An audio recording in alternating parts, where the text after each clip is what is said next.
nasabihan ng aling Benicia. Tapos narinig ko yung mga customer na pag sinasabi ko sila, pag sabi sa kanila, pag gano'n, masarap kasi sa pakiramdam. Hindi, masarap kasi sa pakiramdam yung pag hinitian mo sila, ningiti din sila sa'yo, gano'n. Tapos, dati, kahit na nakakapagod. Dati medyo nakabang ulit, kumayak ako. Okay lang. Masaya naman din. Masaya dito. Yun lang. Okay lang. Oy, ha? Ano? Ay, meron! Lahat. Lahat.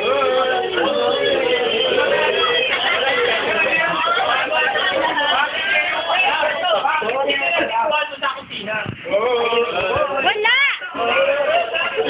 Ikaw! Bakit ngayon wala? Ano? Wala nga! Wala!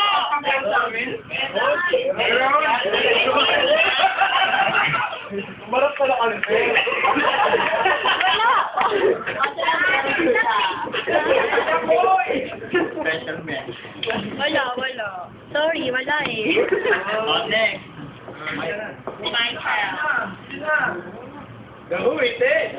Go na, boy. Sige na. Dito ka na. Ito magkadrama to.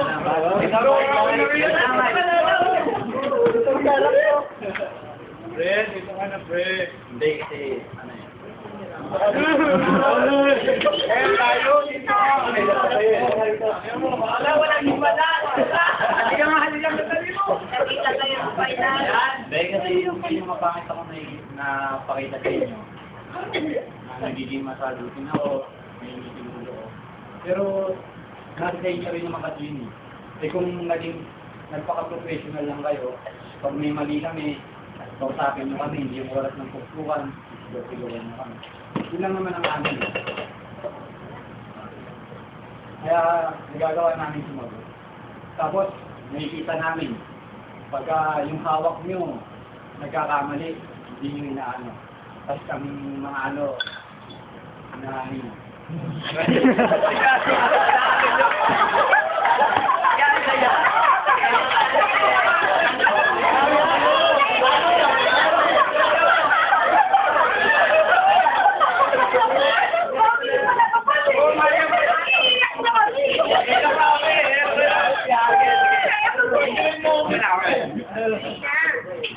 Kasi diba,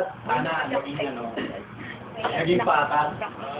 Hindi yung meron tinitignan sa tinititigan. Diba? Magkaiba yun ba? Yun lang yung naiano ko. Pero salamat kasi dahil kong natutunan dito. Merong bad, may good. Ayoko na may pag-class kaya kasi may mga tao talagang taas. Kaya ako, totoong tao ko, pinahita ko sa inyo, ganun ako. Diba?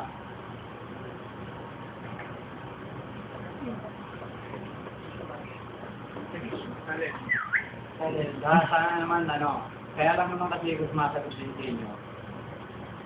Dahil, meron akong gustong sabihin. Tapos ayaw niyong pakinggan.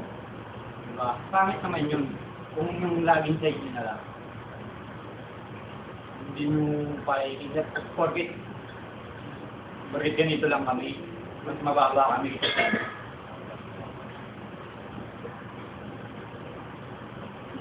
Pero, salamat talaga. Labis dito. Lalo na kay Jen. Idol! Maraming kanin lagi.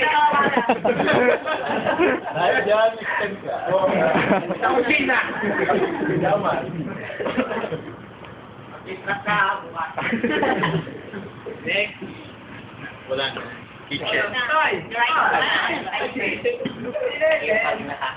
O hindi. Siyempre, thank you kasi mag-1 year na rin naman ako dito. So, lagi kong sinasabi, there's always room for improvement. Though nag-change ako, there's no permanent thing in this world except change na lang. Siguro yung change naman na yun, for better. Hindi yung, di ba, may kita niyo ako na, nakilala niyo ako ng ganun. Ganun pa rin ako. Hindi siyempre, kasi hindi naman sa sila yung nakasama niya. Ako si nakasama ng mga staff ko. Tapos, mahirap iwanan ng mga taong, alam mong ano, nakasama mo na dati. Tapos, biglang palitan ng mga bago. Siyempre, nakakapagod din kasi lahat sila bago. Tapos, ako lang yung ano, yung nag-iisa. Kumbaga, lolo ko lahat, di ba? Nakakapagod yun. Siguro kaya nagbago ako. Kasi ano,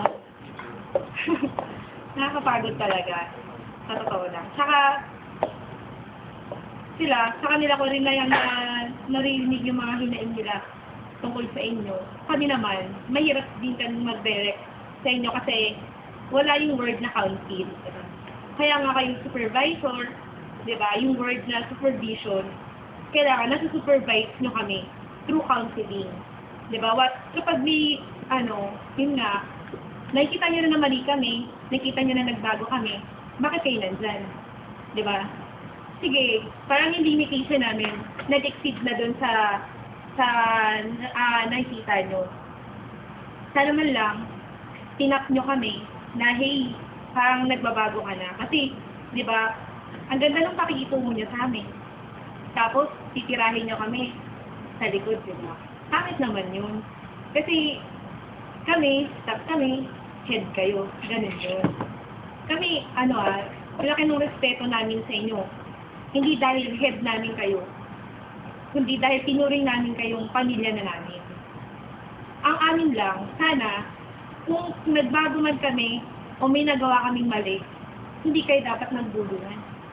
Sa amin nyo direct sinabi.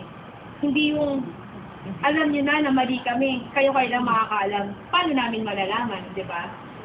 Tapos, katulad niyan, na nagkakamali yung iba.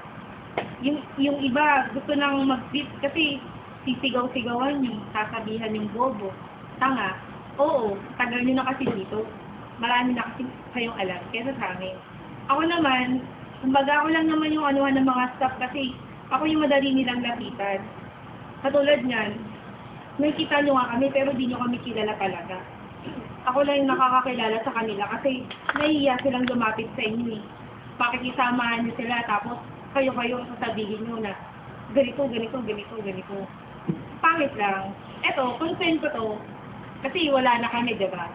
Ayoko lang din maulit sa susunod na mga madi-dispatch pa ulit dito. Kumbaga, dapat magkaroon po ng counseling dito. Kasi, one-on-one, sabi nga sa amin ni Sir Yuki, tinatrato niya yung mga kakru niya. I'm not comparing. Tinatrato niya yung mga kakru niya na mga kaibigan niya.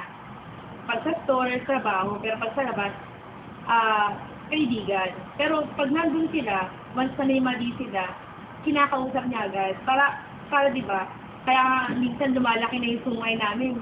Di pala namin alam. Dumalagpas na pala kami sa limitasyon namin. So, syempre, kaya nga kayo nandyan, diba?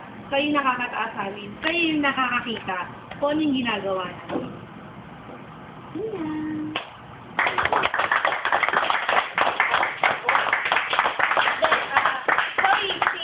Sorry talaga, kung nagbago man ako, sa tingin nyo, wala na akong magagawa doon kasi ako yun eh, di ba? Yung mga staff lang nakakaintindi sa akin. Kayo, di nyo ako maintindihan, wala na akong magagawa kasi I can see it every time.